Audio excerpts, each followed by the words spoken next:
Jimmy, Yeah, I think we're almost live there, Alan. Not yet, though. today There we today is a go. most special day, Jim. What's going on today, Alan? The album that changed my life Forever. was released Yes. 40 years ago today. Is that crazy? I tell you. All In right. what are we talking about? The one and only Back in ACDC, black. All Back in back in Black. black. There's the original, There it is. There it is. 1980. Embossed, not in color. Embossed. I thought it was That's the original embroidered. vinyl. Embroidered? No. Embossed there? Embroidered? What do you mean embroidered? Embroiders. There we go. Jim, how do you want to ACDC. start I'm this? going to start off with July 25th, 1980. We were in grade six, Alan. Yeah, I didn't buy it on the day it came out, I have to admit, Jim. But that's okay. You want to look, went record shopping, right? I think it was at Sears. Can you believe this? They had a record department at one point, I think. Yes.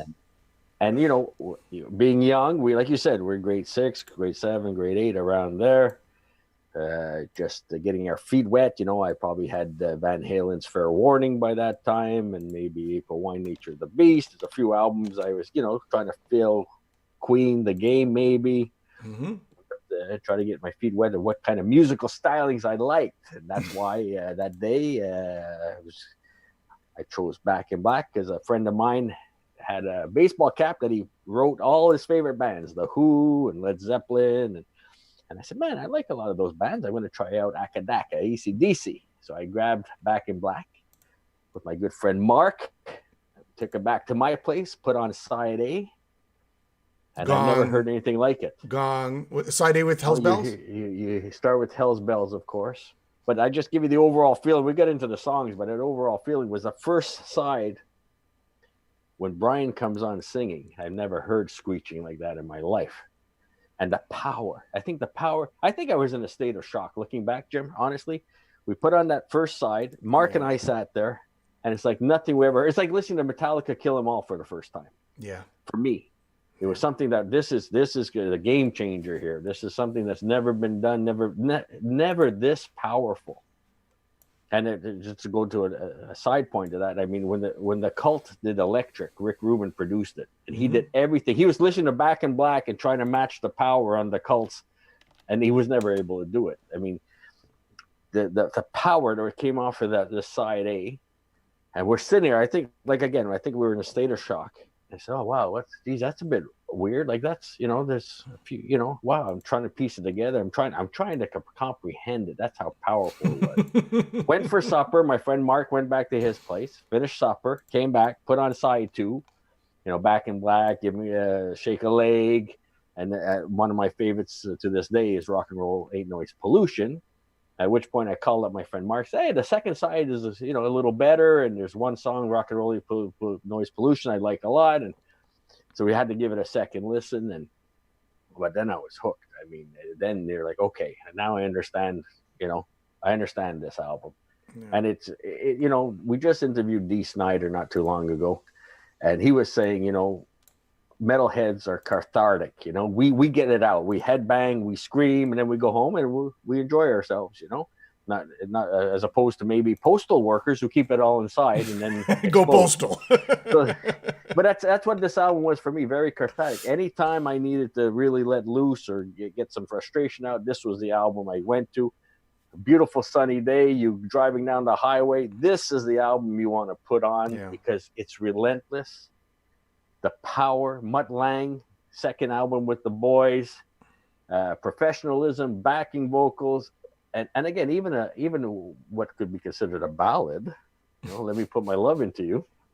Just the beginning, guitar, the bass is hitting that one note with the bass drum, then the second guitar comes in mirroring the first, and then Phil hits the cymbals. That was his thing, right? The cymbals, bang, crash, da na na, da na na. I mean, that's the slowest song on the album, and just the power that comes off of that album, that song alone is just you're soaking in sweat by the time the song is finished. It's just sonically, it's one of the most powerful albums ever created. I mean, I don't think it's ever been matched, and that's probably one of the reasons why it sold 50 million album's the top grossing rock album of all time. So You know, I'm gonna tell you, Alan, my life. I can't even remember if I was Highway to Hell or Back in Black first. All I know is on the radio. The radio played a big role back then when Back in Black was first played on the radio, and Highway to Hell was played before, probably, right? And you would hear but it yeah, on regular Highway to Hell. You hear the song Highway to Hell. Girls Got Rhythm. You'd hear those songs. Then Back in Black comes out. You'd hear Hell's Bells. You hear the song Back in Black, right? you shook me all night You long. Shook Me All Night Long. It was massive and huge. And then I remember going to my cousin's house who were older, and they had, all the AC/DC albums, and that's my experience. And then I went to Walmart or Sears or wherever it was, and no Walmart back then, sorry, just Zellers or whatever, or Miracle Mart. I don't know what we had back then, but it was different because we bought these albums in the big box stores. Like, yeah, I remember seeing that for the first time. Who I are mean, these Malcolm. guys? I mean, that's I remember like the I said, lockers in school. Remember lockers used to open up and the girls used to have Angus Young posters and, oh, really? and guys used to have it too, right? Of course, dedicated to Bon Scott. Started recording and started laying down the tracks after their successful Highway to Hell. Wilco, Alan. Wilco. How's that for Pat? Pat told me In Wilco. February of Woolworth. 1980, Yes. Bon actually went in. The boys were working, according to this excellent book here, AC/DC Maximum Rock and Roll. Murray Engelhart and Arnold did you? I mean, they were laying down. Malcolm and Angus were laying down the tracks to Have a Drink on Me, Let Me Put My Love Into You. When Bon walks in and starts playing drums, laying down a drum beat to those songs. So, So here's the question. Okay, so we had this sort of period. Bon dies in February, right? February 20th, yeah. Before he died, they were in London, correct? And they he were was in working, London. and they were working on the songs, or they were jamming them out, right? And Bon was a drummer. They knew this album was going to be massive. Bon said he would never die until he had made it to the top. At Highway to Hell, they were very close. Yeah. But there was another step that they were going to hit with this album, and everybody knew it. They got Q Prime. Peter Mensch was on board as part of management. Out goes Michael Browning. In comes the guys, Peter Mensch. These are powerful hitters in the industry, and they knew they were just going to take it to another level. Well, ironically, much debate during the recording of Highway to Hell and after the release of Highway to Hell about Bon's vocals. Although he missed one gig in his illustrious career because he got on the wrong plane. He followed a girl onto the wrong plane.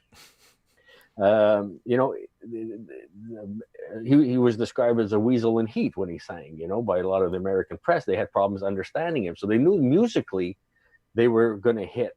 But vocally and with Bon's styles and his lifestyle, was he ever going to achieve top level? So the question is, to everybody out there, would they have gotten rid of Bon Scott? Do you think, from everything you've read and from all the music you've heard, there's a lot of pressure, Jim. There was a lot. I mean, look. Would they have gotten rid of Bon? Band, I mean, they brought him. They did very Jim, well. let's look. Here's a band that their brother George. Yep. Was the driving force. Malcolm was the driving force, but it was George that guided him. Had his hand on his back, guiding him exactly where he should be going, how he should be producing the songs, how he should be writing the songs. You only need 3 chords. Get rid of the other chords. You only need 3 strings on a guitar. I mean, that was George. And the record company convinced them to drop George and Harry Vanda after Powerage, right? They went with Eddie Kramer for Highway to Hell. They wanted Eddie wanted them to record the Loving Spoonful, Gimme Gimme Good Lovin', at which point Malcolm called up Michael Browning and said, "Get me anybody. This guy's driving us crazy here. Get anybody." And just so happens that Michael Browning was staying at this guy's place, and who else was in the roommate at this flat was Mutt Lange, and that's how that connection got put into place for Highway to Hell, Back in Black, and of course for those about to rock. So the record, my point being, is the record company put so much pressure, they dumped their own brother out of the production role for Highway to Hell, Jim. So I can't say that it would never have happened, I'm sure they were very loyal to a lot of their, but when the changes had to be made, we saw with Well, Mark Evans, yeah. you know, I don't that know. I don't think Bon was there from the beginning, minus Dave Evans, right, on the first album. I don't think they were tight with Bon, and you could feel the love even after when he died. I think, yeah, the record company pressure was there, management pressure was there, but I think they would have kept it at the end of the day, even though the speculation is they wanted more of a mainstream sort of. the almighty dollar, it's a Yeah. music business, Jimmy. So the And like question I out to said, everybody: do you think they would have dumped Bon Scott if he didn't die? I he would have recorded the next album because he was there. They were setting up Yeah. recording. They were getting the schedule. He had some lyrics. He always had this notebook that he used for his street poetry, as he used to call it. So he was going in, and he knew everybody. Like I said, everything I've read, AC/DC being my favorite band of all time, Yeah. Yeah. they knew this was going to be a monster. They knew it. There was no doubt about it. This So, was so, so, so, after. if you were to, if you gauge it, if the album didn't do so well, then it would have been a possibility that Bon. I think it would have been for sure a foregone conclusion. Yeah, yeah, yeah. But we'll never know. Unfortunately, we'll never know because Bond passed away on February 20th, and the album was released in July. No, no, yeah, yeah. So, and here's the interesting part. Bond's. Well, I got a couple questions I'm going to ask you because I know you've read every single DC book there is, right? So, I tried. if this album would have tanked, possibility Bond would have been replaced. We don't know by whom because there was no auditions or anything like that. Now, how much of a hand did he have in help? Like, I mean, what parts of the album do you think that he contributed to Back in Black before him dying in February? I know Jesse Fink wrote a book about this. I haven't read it because I wasn't impressed with Jesse's previous book called The Youngs at all. I think so. Malcolm contributed to lyrics earlier on in their career. Yeah. So how did Malcolm came up with some titles? Was he really doing more of the lyric writing more than Bon? I don't think so. But there's some lyrics on this album that you say, oh, Brian Johnson's carrying on Bond's tradition, right? The tongue in cheek, the little humor. Yeah. And you have to wonder if a few of those lines didn't come from Bond. Now, there is certain books that the people that were there in Nassau during the recording at Compass Point swear that Brian Johnson wrote every lyric on that album. This mysterious lyric notebook that Bond had disappeared after his death. Somebody came by the apartment, they packed up all his stuff and took off with it. It's never been seen since. It didn't land up at his parents' home. They didn't land up with as far as we know, in the band's hands. But somebody came and took everything, and so that notebook was around somewhere. And we're talking months after. After his unfortunate death, to the hiring of Brian Johnson as lead singer. And another thing you said right before he died, they were in London and they were jamming out the album. They were just sort of working on some riffs. Bon was sitting in as the drummer. So, I mean, right. Obviously, if he's in the sessions, if he's part of the writing team, right, as they were, historically, you would think that he probably lended some melodies, right? Some drum patterns. And since he was the main lyricist, he would have jolted down, because he had a book. He did have a book, right? I mean, according to this book here, Maximum Rock and Roll, like I said here on, this is weeks before his death here. They said between 12th and the 15th of February, Bon called in to check on their progress in the studio, right? Yeah. So he shows up, and they thought he was going to step up to the mic and test out some lyrics to go with these two songs. Instead, he sat behind the bash. He goes, I just want to bash about. And he sat behind the drums, which he did in the Valentines earlier in his career. So he started out as a drummer. So they were more than happy to let him do that because that allowed them to explore their guitar parts or bass parts at that time. Usually, Angus said that usually Malcolm or himself would get behind the kit because they need somebody to kick out the beat. So Bon was able to do that, but he did not step up to the mic and he did not test out any lyrics from according to, But but from that but session. being the And lyricist, you'd think and this is what most of the lyricists did back then. They didn't have their phones, right? They walked around with a notebook, right? yeah, And they jolted down ideas, right? And that goes to the lyric theory. And here's an interesting thing from Jesse Fink's book. He said that his Bond's girlfriend, they call her Holly X. She had a horse called Double Time. mhm. And, in the lyrics of You Shook Me All Night Long, working double time on the seduction line. So Yeah. that's a claim to, ooh, wait a second, that sort of But saying, that expression. she kept my motor clean. Yeah, She was the best damn woman that I ever seen. Brian Johnson's a car fanatic. there you go. It's a combination. You That's know, what it comes down to. let me put my love into you. Driving down the road, with my machine and me. So he's another driving song. I'm rolling thunder. I'm hauling rain. So yeah. I mean, I think it merits a discussion. It merits exploration. But again, it's easy to say Brian Johnson did everything just for PR, just to give him the best foot forward, to keep that legend going on. But Yeah. Brian hated lyrics. I mean, at You certain can see points, that later on, right? the Razor's Edge, Malcolm took over, and Malcolm or Angus. Yeah. Because Brian just, going through a divorce and stuff, just didn't have the energy of doing it.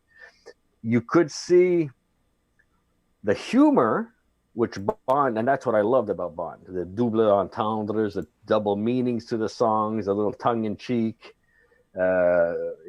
I asked her, hey, baby, what's the going price? She told me to go to hell, I mean, all the big balls, and it goes on and on and on. So on the follow-up, for those about to rock, there's a lot of, I put the finger on you, inject the venom, COD. You can see where there's still some of that humor, which Brian or whoever was writing the lyrics, Brian was credited for the lyrics on these albums. So we'll assume it's him. Do you want to know my theory? Do you want to know my theory? Not to cut you off, but if I did. My theory is it's an estate. Once you put the name down as Bon Scott, then it's not Bon who's sort of cashing in. It's but an estate. And once the estate has publishing, then they can control what the album, future sort of production of the album or future did. Yeah. And that's where it becomes problematic. It's like Randy Rhoads. It's the estate that's sort of like, it's all a mess because there's too many hands in the cookie jar kind of thing. Well, look, the greatest example of that was the band, right? Oh, yeah. Robbie Robertson, you wrote everything. It's easier. We give you the one check. You divide it up as you want. He didn't write everything. Everybody knows Chest Fever. The intro to Chest Fever is all Garth Hudson. He has nothing to do with that.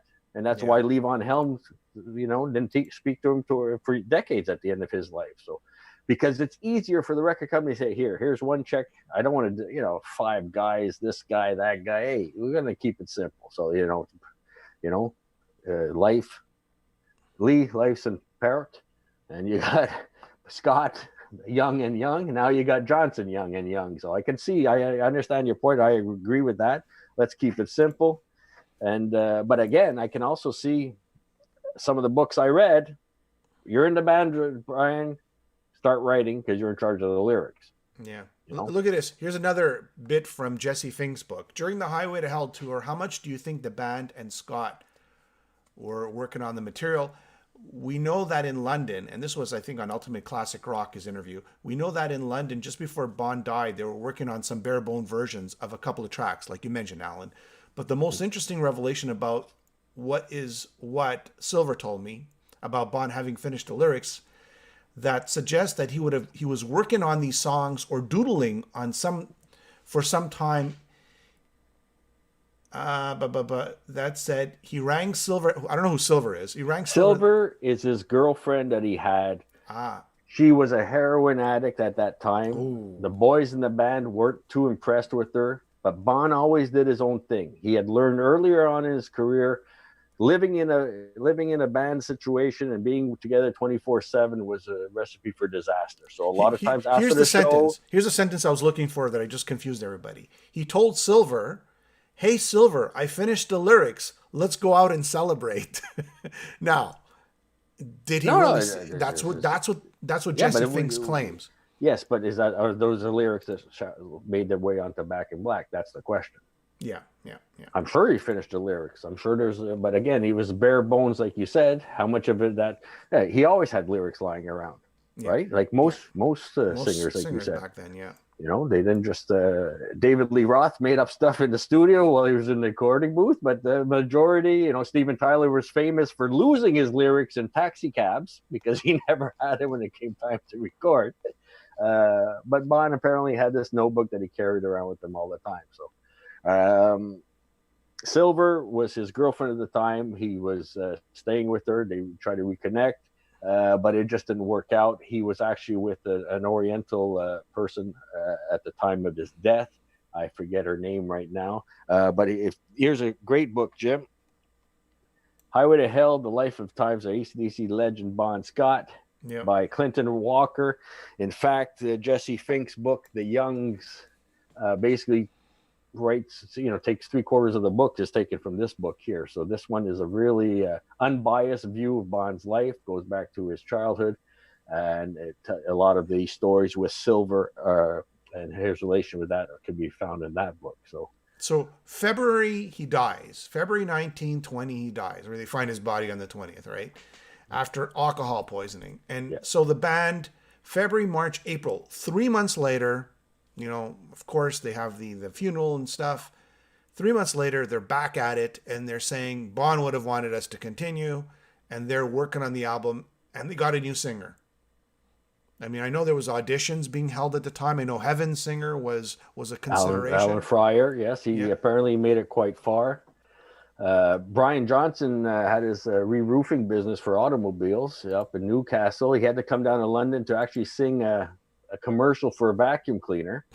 And when he got the audition, he said, well, I can do both at the same time. So he figured he'd run in, do 20 minutes of this singing on the vacuum cleaner commercial and head over to the rehearsal. He was still singing in pubs at that time he was from his previous band, Geordie. They were doing songs from his previous catalog, and they were kind of trying to just fun stuff around pubs because they had a little bit of a name by a glam band back in the 70s.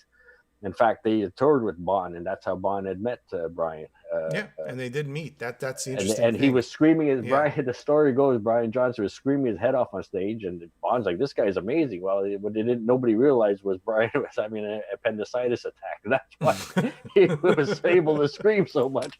And Bon, apparently, the legend is that Bon said, "If I ever die, this is the guy that's going to replace me." So. Yeah. But they had met and toured Geordie and Bon's band previously. So they're setting off to Compass Point to record the album. They get Brian with, and there was a few other guys who auditioned. I can't remember who else there was. Like you said, Alan Fryer from Heaven apparently made it quite far. They even thought about bringing back this fellow right here from the Easy Beats. Mr. Stevie Wright was even rumored, but he was unfortunately had heroin addiction problems as well. They didn't want to chase down any of those problems, but he was also mentioned as a possible replacement. Was there anybody else mentioned? I can't remember right now. Yeah, if anybody else remembers who Brian Johnson was hired for the band. He more or less for his just I think Noddy Holder from Slade was tooted too. Somebody says, I don't know. Well, could very well be. Yeah, he had a good voice too. He had a Kevin Dubrow voice, right? Yeah. Brian came into the band.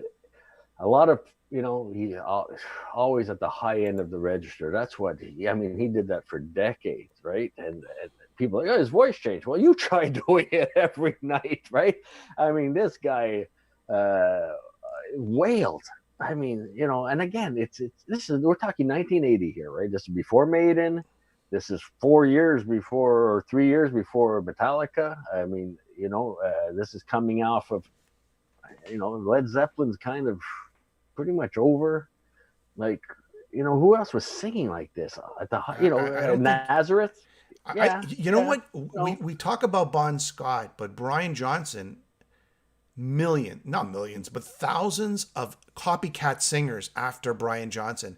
Because then you had Mutt, using Joe Elliott to sound that way. Then, of course, Cinderella started sounding that, and Brittany Fox started sounding sort of that screaming, shrill sound, that shrilling, high register falsetto sound. Because that was the winning, that was Axl Rose. That was the winning formula back then. Because they go, wait a second, Back in Black is one of the biggest albums ever. And you know what? They people are like, I need that power. Oh, we want an AC/DC power.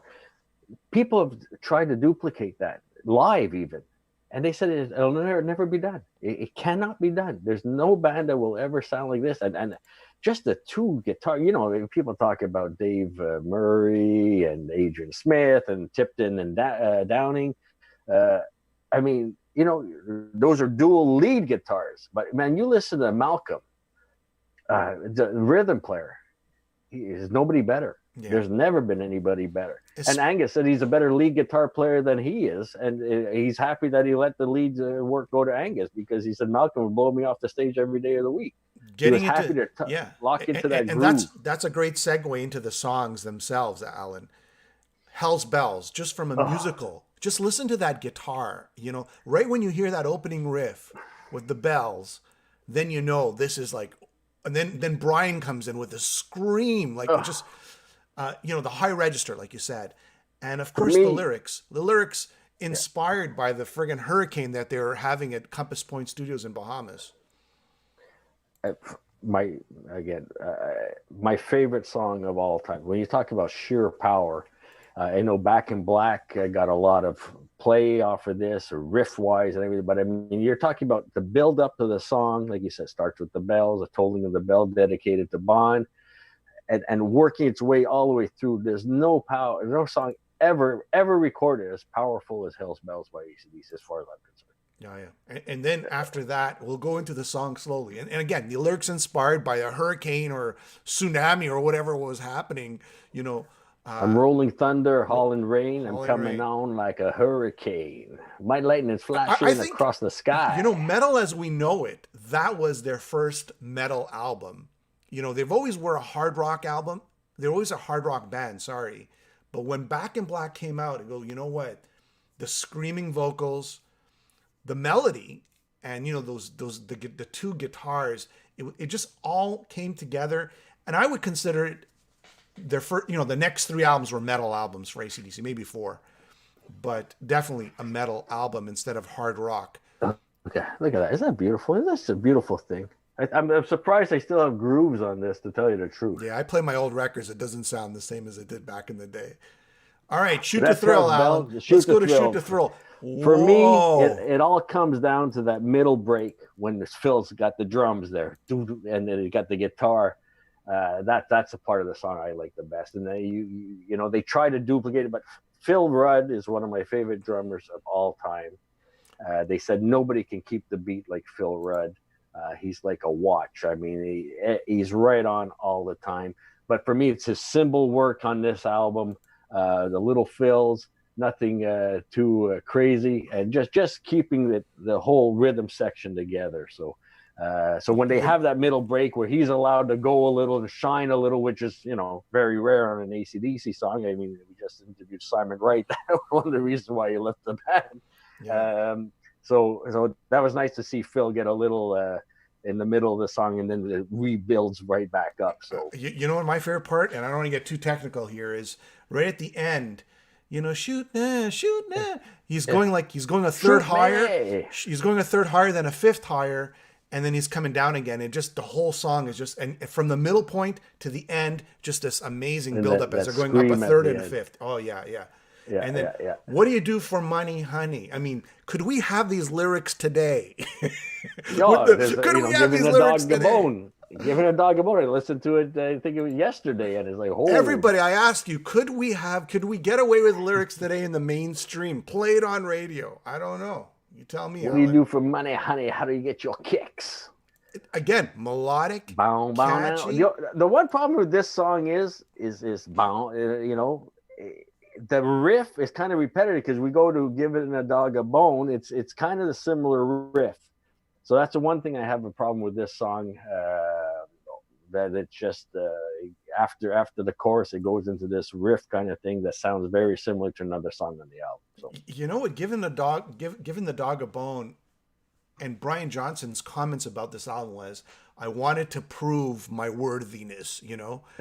And he I goes, wanted to be scum. I just gave it everything. I sang as high as I could. I gave it all. And today I'm regretting it because I gave in so much. I can't just do what I did back in the day, right? You know, when you're young, then you got to duplicate it for decades after, right? That's what right. everybody's expecting. But Giving a Dog a Bone, if you want to hear high register, the verse, you know, he's just up there, man. He is just up there. And of course, Giving a Dog a Bone, it goes lower, but his vocal register, the verse is just up there, really up there. And, you know, do that night after night. Yeah, if you go back to Geordie, I mean, I got two of their albums here that, of course, came out after Brian Johnson joined AC/DC. They were all re-released. But yeah, I mean, he does a version of House of the Rising Sun where he's singing the low register, and then at the end he sings in the high register, and you hear the footprints, the initials of what he was going to do with AC/DC years and years later. So it was always there, but he was much more into a lower register way before this album. You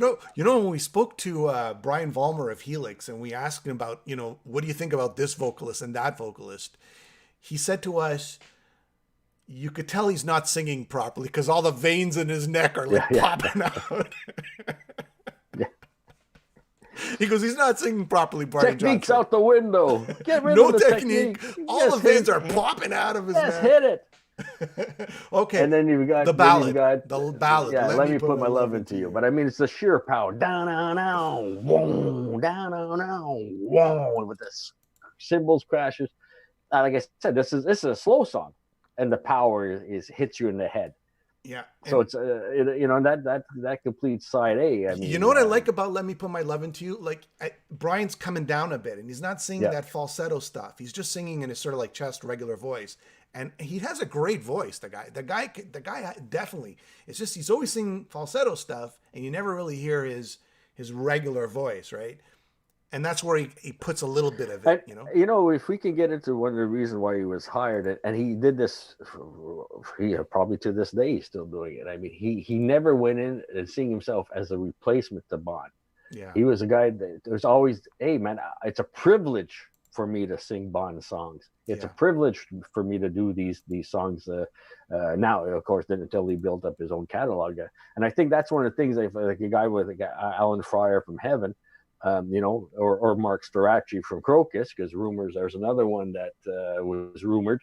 He would have just gone in and kind of sound more sound-alikes, where Brian did his own thing. A lot of people, I never found it to a major extent, maybe a little bit, but a lot of people say, "Oh, he sounds just like Bond. He copied Bond." What? No, I don't hear that at all. I hear maybe glimpses. But Brian Johnson was his own voice. They had totally different voices. And but you know what? A lot of people said, "Oh, he's just a Bond sound-alike." And I don't know. I never found it, but that was a comment I heard back. The record papers, who probably, you know, now that fall over themselves to get an AC/DC interview, at the time laughed at AC/DC, right? Rolling Stones, we won't say anything.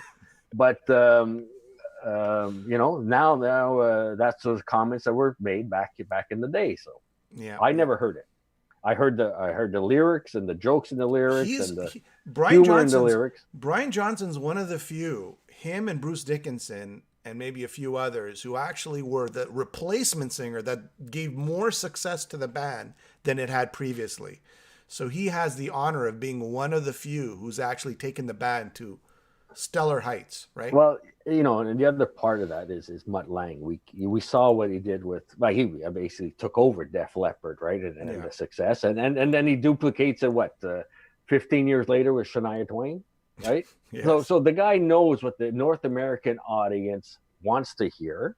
He knows how to get that sound, and let's face it, you can have a long career touring Britain and Europe, but the money's in North America and the United States of America. Yeah, back then, right? Especially back then, yeah. So that's what he catered to, and he knew how to get that sound. So Mutt, being, you know, starting with Highway to Hell all the way for those about to rock, which only sold 4 million. You know, you ask any band if they'd love to have one album that sold 4 million copies. That back in the day. I don't know how much what it's up to now, but when it was released, it only sold 4 million copies, so it was a dud. Yeah. And that album is fantastic. That album is probably one of their top 5 albums of all time. Yeah. All right, Their let's get into catalog. it. Side 2, Alan. Side Side 2. 2. All right, And all right. everyone's going to hate me for this. Everybody's going to hate me for this.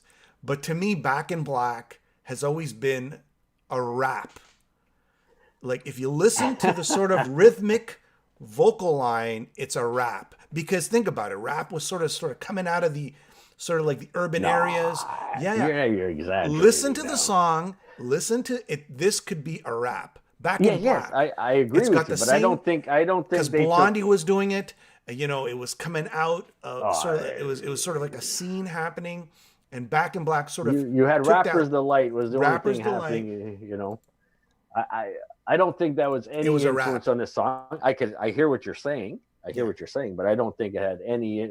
The rap music scene had zero influence on this song. Well, I mean, sometimes it happens subconsciously, right? Things are playing on the radio, and then you get reggae. that melody. Reggae was much more popular than rap at that time. You can hear the influence of the Police were huge.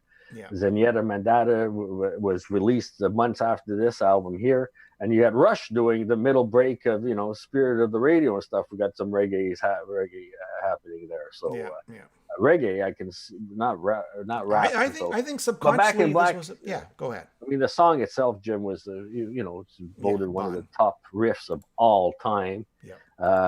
It's surprising. It's not that it's not one of my favorite songs on the album. It's a great track. It's got a lot of power, especially when it kicks in just before the solo. But it was not one that really stood out to me at that time. And of course, it's been influencing, like you said earlier, generations of guitars and music writers ever since, trying to get that simple riff. And that's what AC/DC was all about, and still is about today. Get that riff down, build the power around that, and make it catchy, and the toe tapping, right? So. What a riff that is. Single. What a riff that is. It's just a great riff. All right. Here it goes.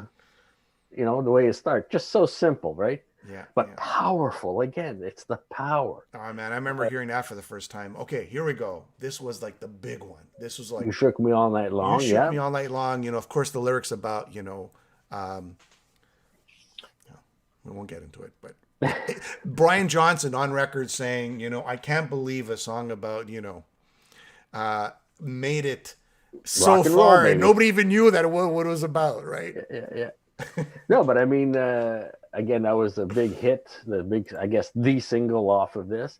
But this is when you're talking, back in the day, Jim, there was a classic album. Well, there's a classic album. This is a classic album of all classic albums, as far as I'm concerned. Every song on here is powerful and it is a hit. Whereas, now they got to release 15 songs, and you know there's going to be filler, but you can't have 15 unbelievable songs. So this was a single off of here.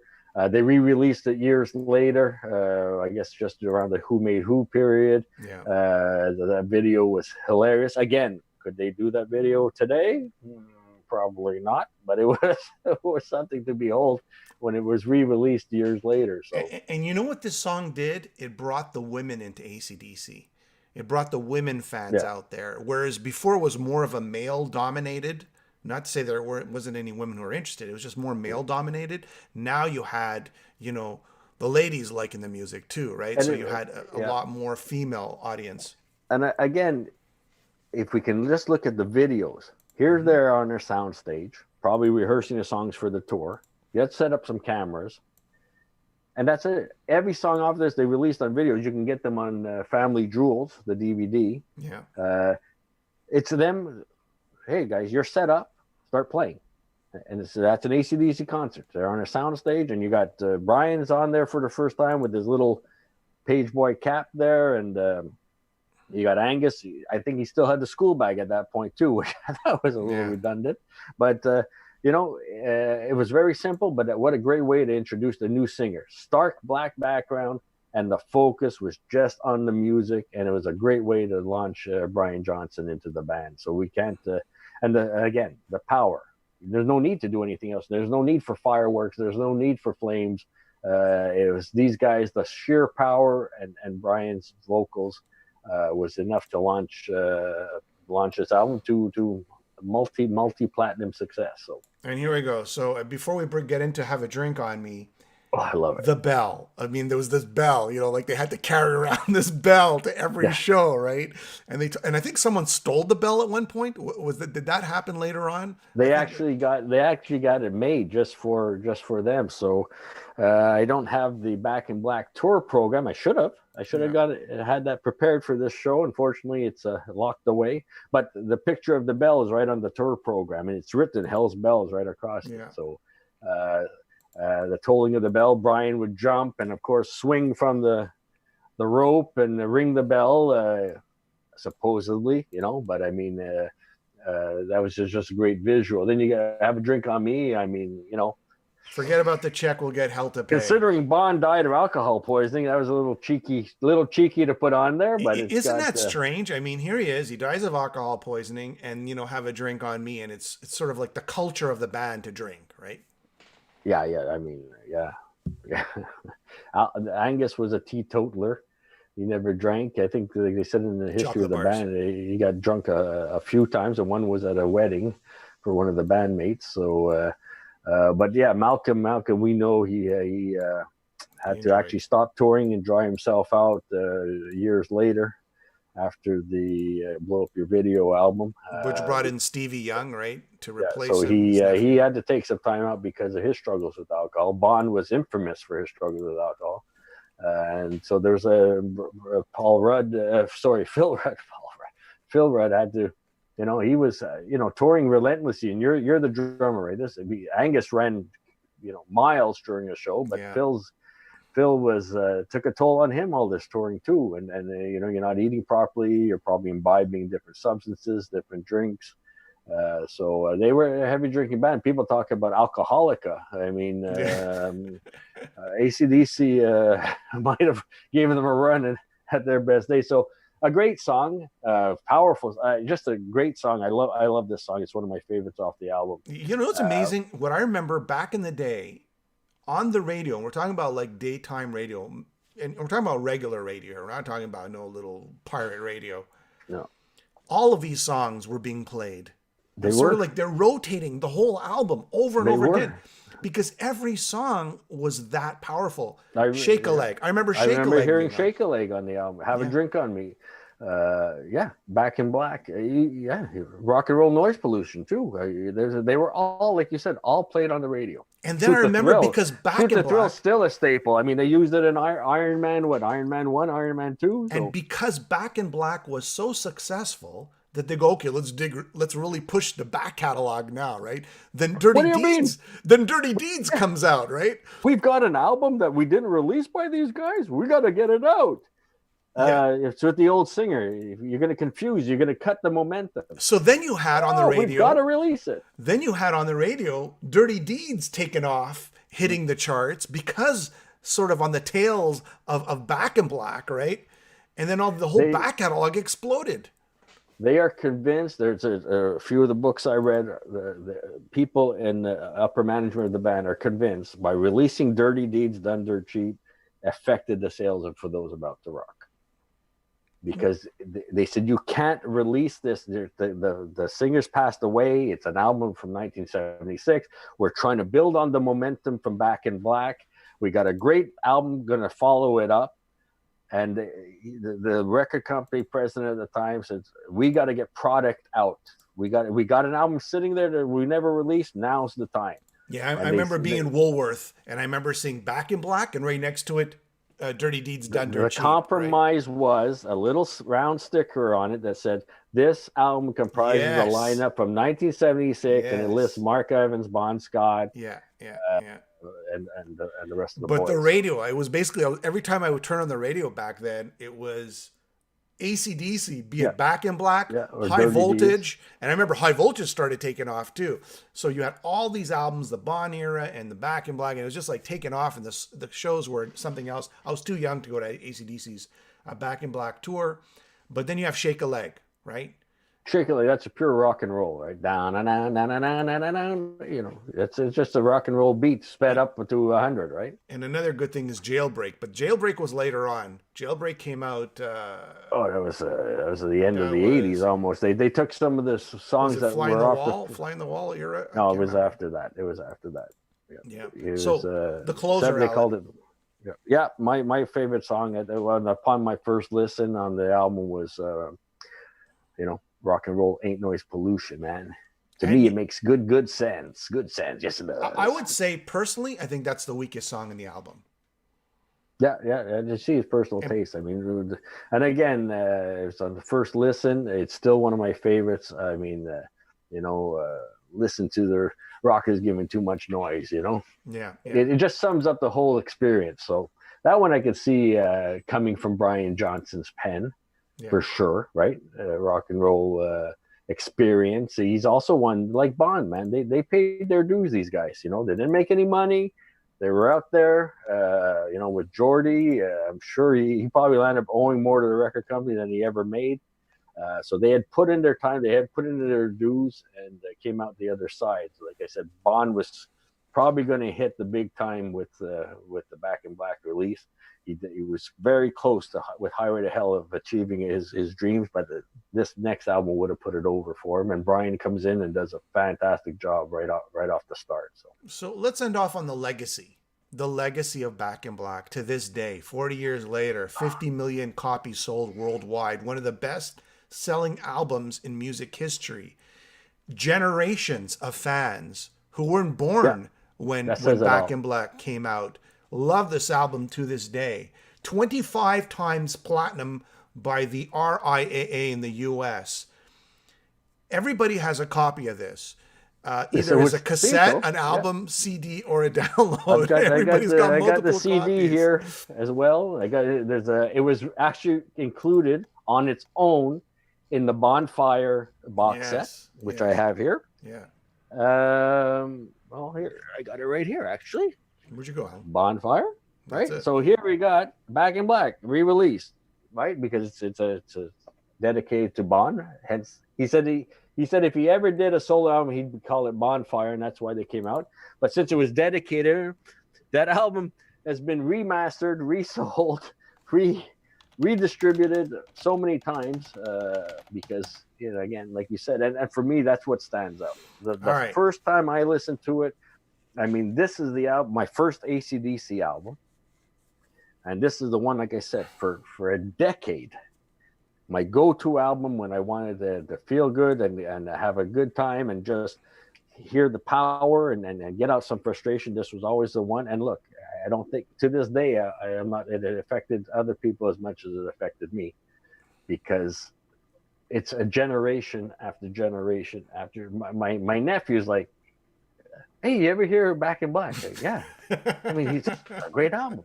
So you can, is thrash as popular now as it was towards the mid to late 80s? Are those albums still considered by the next generations? No, they'll probably say it's too tame for us, right? Yeah. But where this album has carried through from generation to generation, I mean, we're talking 40 years today. That's a long time, and it's still selling. So, all right, here's the last part. Everybody, just summarize what you think of Back in Black in just a few words. Send me your comments. I'll read it if we have enough time right now. I think because we're pretty much we've talked about the pre-Back in Black days. We've talked about the songs on the album. We've talked about the production. We've talked about the legacy. So if anybody has a few comments about what they think it means to them, just a few words. How do you summarize Back in Black? How would you summarize Back in Black in a few words, Alan? Power. Yeah. Power, energy, sweat. 3 words. Look at this. So Sirion saying, I know this is about Back in Black, but a quick mention of Peter Green, who just died, would be nice. Oh, wow. I was unaware. Peter Green being the fellow that replaced Eric Clapton in John Mayall's Blues Breakers. Yeah. A big influence on Gary Moore, and who founded Fleetwood Mac. Yeah. Right? Yeah. The very first show that they ever played was called Peter Green's Fleetwood Mac featuring Jeremy Spencer. So how's that? And people say that slash Miles Kennedy and the is a long name. Try fitting that on the bill. So Peter Green, and people still talk about the tone of his guitar that he got, the sound. They said nobody could. BB King himself said nobody had a tone You're ready for the comments now. So rest in peace, Peter Green. K-Man says, I think Back in Black serves as such a good eulogy for Bon Scott that the whole era of AC/DC, it memorializes the early era and sets a marker in AC/DC history. Siegel is saying dark, driven, demonic. Would you say that's fair enough, Alan? Dark, driven, demonic. There's a darker element for sure, yeah.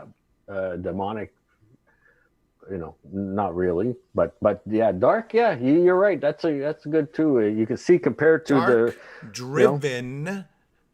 No. All right, here we go. Lucha says great album, but it has been played to death. Well, great albums are played to death. That's what happens, right? That's just part of the. 1987 Whitesnake. I listened to that. Then they got oversaturated on the radio, and I literally put it aside for 10 years without listening to it. So I understand what he's saying, but this is an exception to that case. It might be played to death, but I'll still pick it up and listen to it tomorrow morning and the day after. I mean. I hear what he's saying, because there has been other albums from myself that I've had that happen to. This is not one of them, though. All right, here's a cool comment. Grey Wolf says, "Flick of the switch is the white Back in Black." All right, it's the negative. Marty, I think Alan is right. It's so sonically powerful. Well, I think so too. I think Alan's right too. Steelhead says we'll be celebrating Back in Black for the 100th anniversary because good music never gets old. I agree with that. Definitely. There will be a 100-year anniversary when we're all long and dead. Metal Benz Chronicles, legendary album and a huge part of my childhood. Same here. Yeah, Alan? Same here. Same here. I mean, very well said. Very well said. Again, like I said, my first AC/DC album, I would have probably got it if it was released, you said, in July. I probably would have got it, more towards the fall. When it came out, but again, I like that comment too. It's kind of like closing one chapter with Bond and starting another one with Brian Johnson, and allowed us, as much as yourself. I went back and of course revisited all the Bond Scott era. Same here. Back catalog, so the sales picked up for all the other albums as well. So. Back in my day when we were in high school, we had to buy a Christmas gift for everybody, and there was a lot of people getting Back in Blacks and Highway to Hells for Christmas. Sirion says Back in Black equals pure rock and roll and love Flick of the Switch. I would say Flick of the Switch is their metal album as well. Flick of the Switch was a great album. I took out all my old hit paraders and circus magazines, and it's funny because they're reading about the recording of that time, Flick of the Switch. I thought that was a powerful album, good vocals, but we can't neglect For Those About to Rock, guys. I mean, that was a great follow-up. Unfortunately, it followed Back in Black, right? Yeah. And again, AC/DC at that time, we're talking about the 80s. I mean, my nickname in high school was Bond. That's what people called me, was Bond. So I was a huge AC/DC fan, and this is the album that started it for me. So, all right, who's got the last word here? Who's got the last word? Give me one last sentence to summarize this 40-year anniversry of Back in Black. When I see so some beautiful on vinyl, right? Maybe that's the last famous last words. It's so beautiful. Yeah. Then we'll put it back in the sleeve. Is it warped? Here. Look at that. Not warped at all. This is really warped. Look at this. Let's see it. Let me see. Oh yeah, nice, beautiful. It's I'm surprised they still have grooves in it, though. That's really surprised. That is an album where you buy it on album. I had it on vinyl. I had it on cassette. I have it on CD, and I have the remaster. Look at that. I remember seeing that for the first time. Look at the sweat coming up from Malcolm. I mean, look at that sweat. Put this back. All right, who's give me my last words to close off Back in Black 40-year anniversary? Who can summarize it all? Oh, look at that. Give me a summary. Just look at all the fingerprints still. Look at all the fingerprints. Oh, Alan's dirty hands. Just and look at the logo. Of Wash your course. hands before you touch the album. Just so plain. You heard the Beatles' White Album. Well, this is AC/DC Black Album. Right? You know, funny enough, but I mean, the legacy of the album with Spinal Tap, it's all black. It's all black. Smell the It glove. can't get any Smell more the black. glove. What? Smell All the right. glove. Here we go. Aka Bloody Daka at their best. There you go. And those are the final words. Aka Bloody Daka. Siran, you got the last words. Thank you, everybody, for tuning in. Thanks for sharing. Yeah, I mean, this is, again, like I said, the album that changed my life. And 40 years. Oh, my gosh, I feel old today. But I'm glad that generations afterwards appreciate it as much as I did. So And, I was actually 12, Alan, when this came out. I was 12, and believe it or not, we listened to a lot of music because we didn't have, you know, the internet and we didn't have video games, so we just listened to music, right? Even at a young age. So there we go. All right. Akadaka. Akadaka. Brian BJ's in the band. Jono. All right, man. Thanks for tuning in. Subscribe to the Metal Voice. Thank you very much for all the comments, and everybody just have yourself a great Saturday. Let me turn this off now somehow.